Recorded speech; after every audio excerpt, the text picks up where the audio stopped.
शनिवार, आज शनिवार का दिन है जिस दिन अपन इस दरिद्रता से मिलने के लिए पीपल के पेड़ के नीचे आए हैं। हिंदू धर्म में ये दिन पीपल के वृक्ष के लिए पूजनीय होगा। जो भी शनिवार के दिन पीपल के वृक्ष की पूजन करेगा, दूध चढ़ाएगा या मिष्ठान का भोग लगाएगा, लक्ष्मी और नारायण उसके घर में प्रवेश कर जाएगा। लक्ष्मी और नारायण उसके घर में प्रवेश करेगा। इसलिए नियम बनाया। कौन से दिन का? शनिवार। लक्ष्मी जी बोली, नारायण आपने तो एक दिन का वार लिख दिया। शंकर जी ने 7 वार बनाए हैं, रविवार, सोमवार, मंगल, बुध, गुरु, शुक्र और शनि। ये शिव जी ने बनाया। अब एक दिन आपने अपना बना लिया, बाकी के दिन अगर कोई इस पीपल के वृक्ष के नीचे आएगा और यहाँ तो दरिद्रता बैठी तो उसका क्या होगा?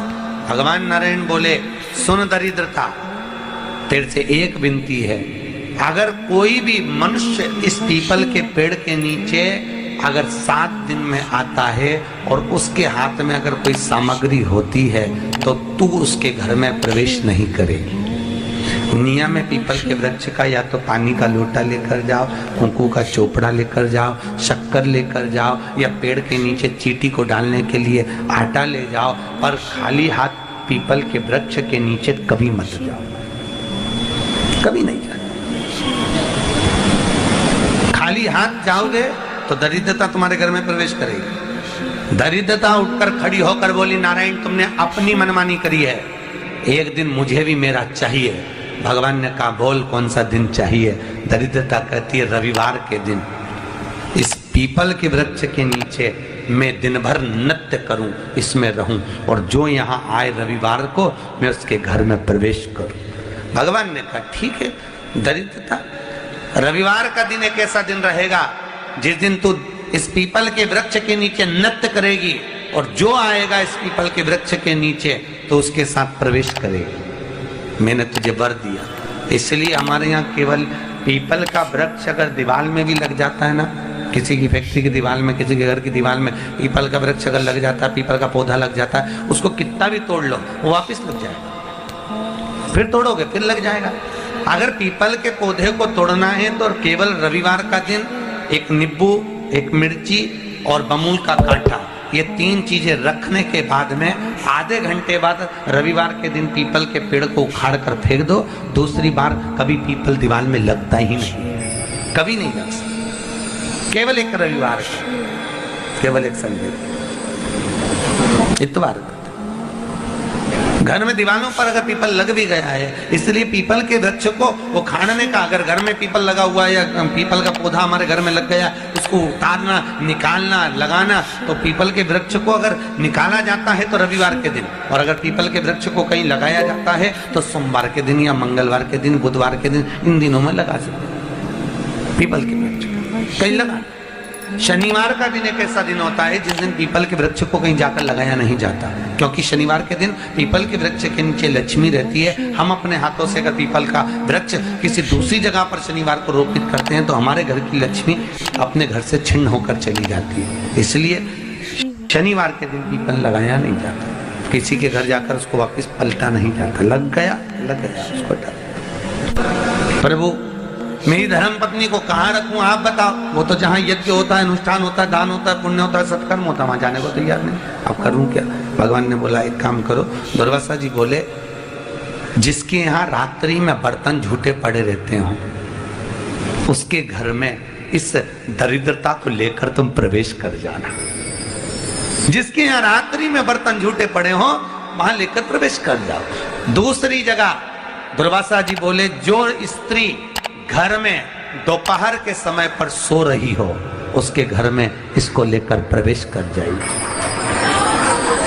जो स्त्री दोपहर के समय में घर पर सो रही हो इस दरिद्रता को लेकर प्रवेश कर जाइए। तीसरा, जिसके यहाँ पर दरवाजे पर कांटे वाले पौधे लगे हों उस घर में इस दरिद्रता को लेकर प्रवेश कर जाइए। दरिद्रता, कितनी सुंदर बात कही है। दाता और विधाता, कौन कौन? दाता और विधाता। लक्ष्मी और दरिद्रता के सगे भाई हैं। कौन कौन? दाता और विधाता। दाता को फिटकरी प्रिय है, विधाता को नमक प्रिय है। ये दोनों हमेशा लक्ष्मी को और दरिद्रता को दोनों को समझाते थे, दोनों में प्रेम बढ़ाते थे। आज भी हिंदू धर्म की रीति है, यहाँ तो ठीक है, जिसके यहाँ पर भी अगर थोड़ी सी भी परेशानी होती है, थोड़ा सा क्लेश होता है, अशांति होती है, लक्ष्मी नहीं टिक रही हो, काम नहीं बन रहे हो, बहुत प्रयास करा जा रहा हो और हमारा कार्य नहीं होता, तो क्या करते हैं? फिटकरी और नमक को पानी में डाल देते हैं और घर में पोछा लगा देते हैं। आप लोगों ने आजकल फेसबुक पे भी पढ़ा होगा, व्हाट्सएप पे भी पढ़ा होगा। तो क्यों लिखा उसमें? उसका कारण ही केवल इतना है कि दाता और विधाता की प्रियता उसमें। माता ख्याति के जो 4 बच्चे हुए, इसमें जो 2 लड़के हैं, दाता और विधाता, उसकी प्रियता उसमें, उसकी पूर्णता उसमें। अब दुर्वासा जी बोले अपनी धर्म पत्नी को वहां लेकर, जहां कांटेदार पौधे लगे हों वहां पर लेकर प्रवेश कर जाइए।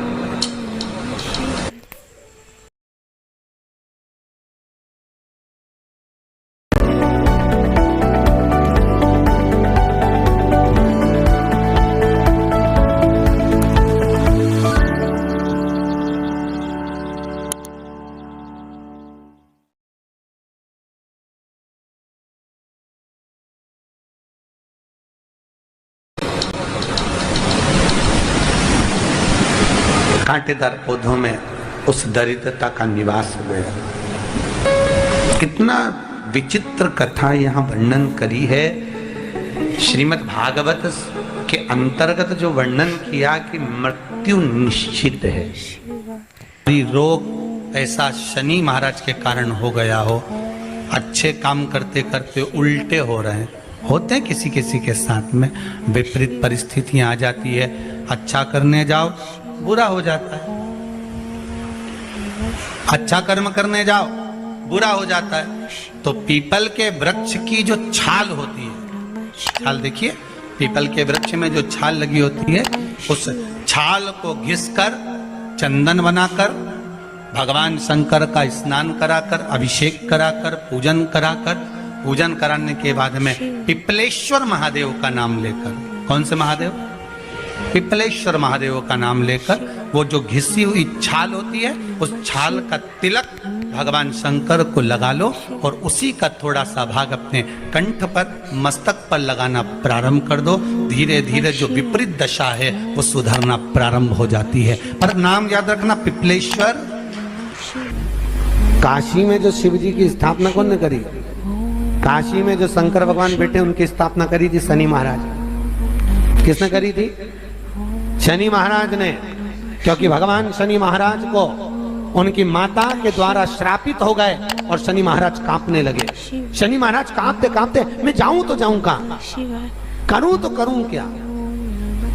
महाराज शनि महाराज थोड़े और दौड़कर भगवान भोलेनाथ के पास पहुंचे। हे शंकर, त्रिकालदर्शी, कैलाशी, अविनाशी, कृपा करिए बाबा भोलेनाथ, कृपा करो। क्योंकि दुनिया में 33 करोड़ देवी देवता हैं जिनको शनि लग सकता है, केवल एक, किसको छोड़कर? शिव को छोड़कर। राम जी का तो 14 वर्ष वनवास चले गए, कृष्ण को शनि लगा तो मथुरा छोड़कर द्वारका चले गए।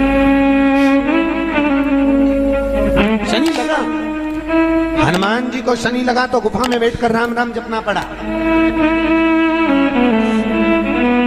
शनि सबको लगता है, केवल शनि नहीं लगता तो एक मेरे महादेव को, मेरे भोले बाबा को नहीं लगता। शंकर के पास में शनि आ गए। शनि ने आकर कहा, भोलेनाथ कृपा करिए बाबा, मैं बड़ा कष्ट में हूं, मैं करूं क्या?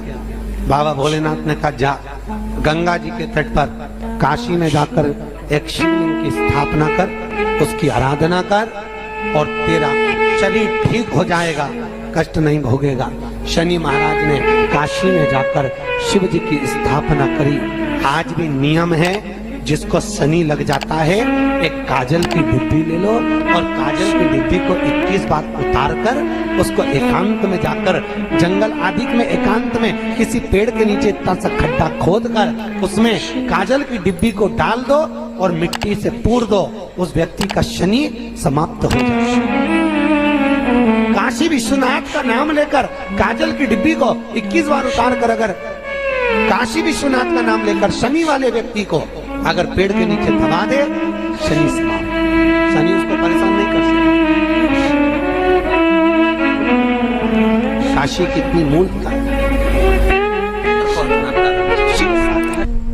उस क्रम को देखिए।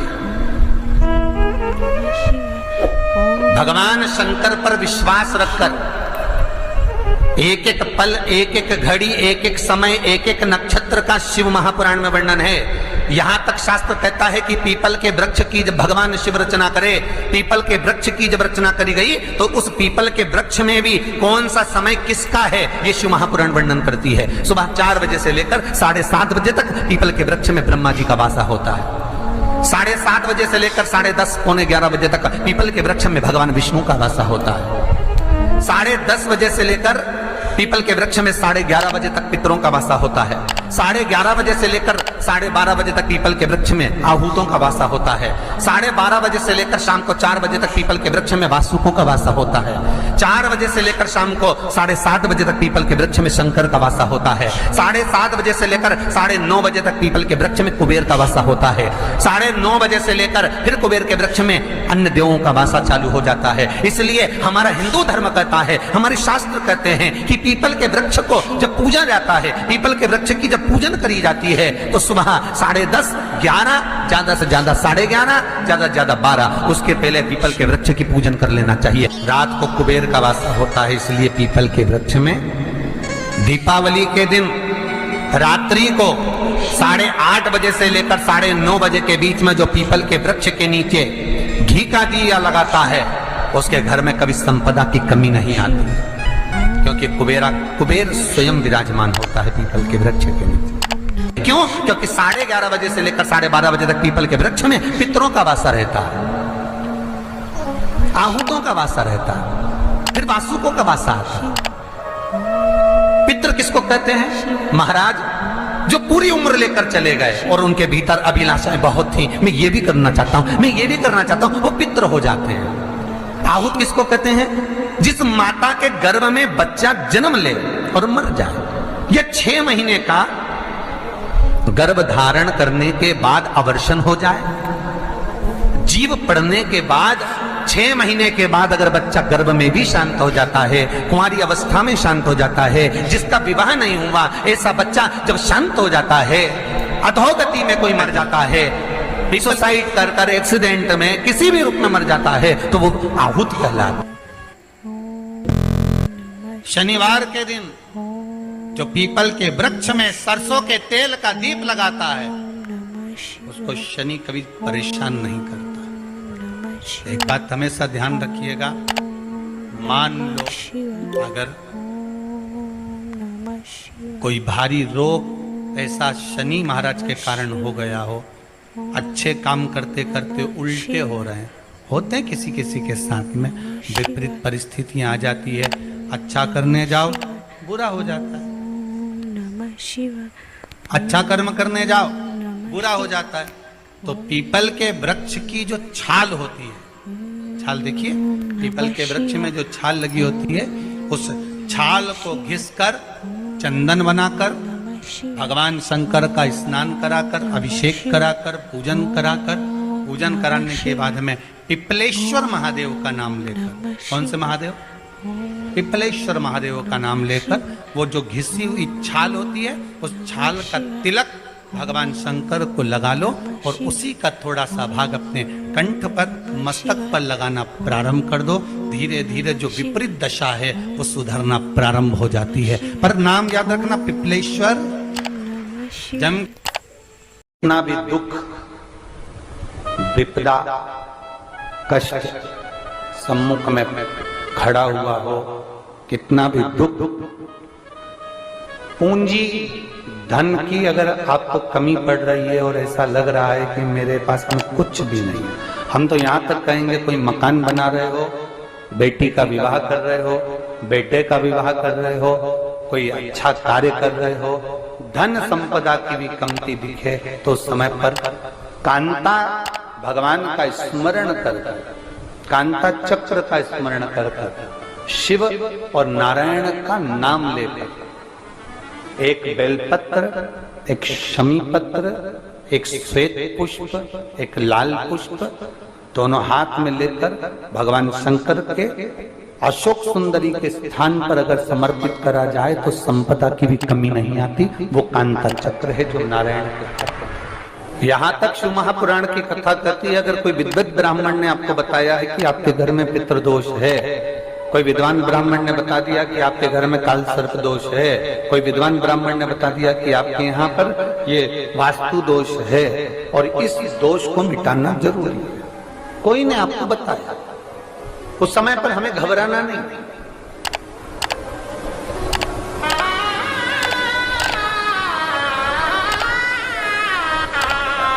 उस समय में घबराने का क्रम नहीं है।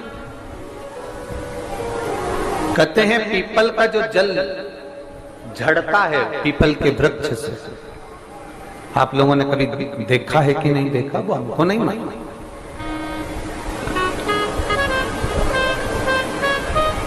कितना भी अगर कोई वास्तु दोष बता दिया, पितृदोष बता दिया, काल सर्प दोष बता दिया, कितना भी अगर कोई दोष बता दे, तो पीपल का जो जल वृक्ष में से झड़ता है, कभी कभी आप उसके नीचे हाथ रखकर देखना, थाली रखकर देखना, उसमें पत्थर पर देखना, तो वहां पर भी पानी के निशान आपको मिलेंगे, बूंद के निशान मिलेंगे।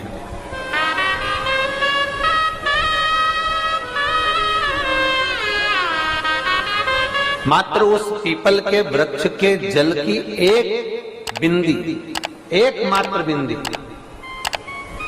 शंकर भगवान का जो शिवलिंग है जलाधारी है, चरण है, गणेश कार्तिकेय का स्थान है, अशोक सुंदरी का स्थान है, और प्रत्येक जलाधारी में से पानी बीच में से आकर नीचे की ओर गिरता है, नीचे की ओर गिरता है।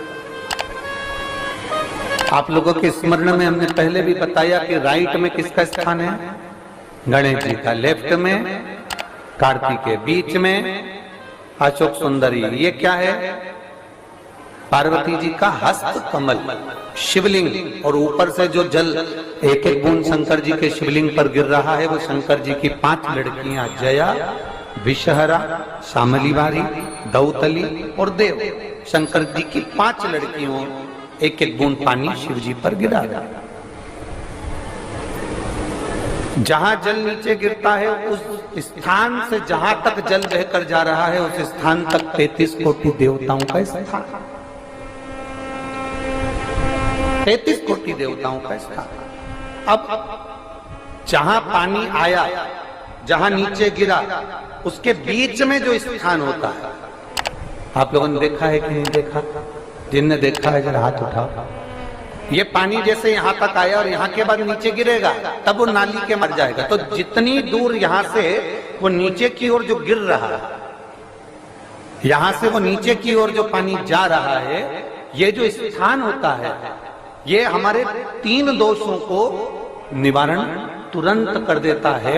एक हमारा पितृदोष, एक हमारा काल सर्प दोष और एक हमारा वास्तु दोष का निवारण ये तुरंत करता है। और ये तो हमने केवल आपको शिव महापुराण के माध्यम से बताया कि ये 3 दोष का निवारण कर देता है, पर यदि कभी आप ध्यान से लिंग पुराण को पढ़ेंगे, आप यदि लिंग पुराण को पढ़ेंगे और गीता प्रेस गोरखपुर की लिंग पुराण को लाकर यदि आप पढ़ते हैं, या गीता प्रेस गोरखपुर की शिव अंक को भी आप अगर पढ़ेंगे, उसका नंबर हमारे स्मरण में नहीं आ रहा है, शिव अंकों को भी अगर आप पढ़ेंगे तो उसमें भी आपको वर्णन मिलेगा कि हम तो केवल 3 दोष का बता रहे हैं, पर हमारे शास्त्र तो यहाँ पर और भी दोषों का वर्णन कर रहे हैं। जैसे किसी ने बता दिया आपको शनि का दोष है, किसी ने बता दिया मंगल का दोष है, किसी ने बता दिया आपको केतु का दोष है, किसी ने बता दिया आपको राहु का दोष है, किसी ने आपको कह दिया कि बृहस्पति का दोष है, किसी ने कह दिया आपको ये वाला दोष है। दुनिया के जितने दोष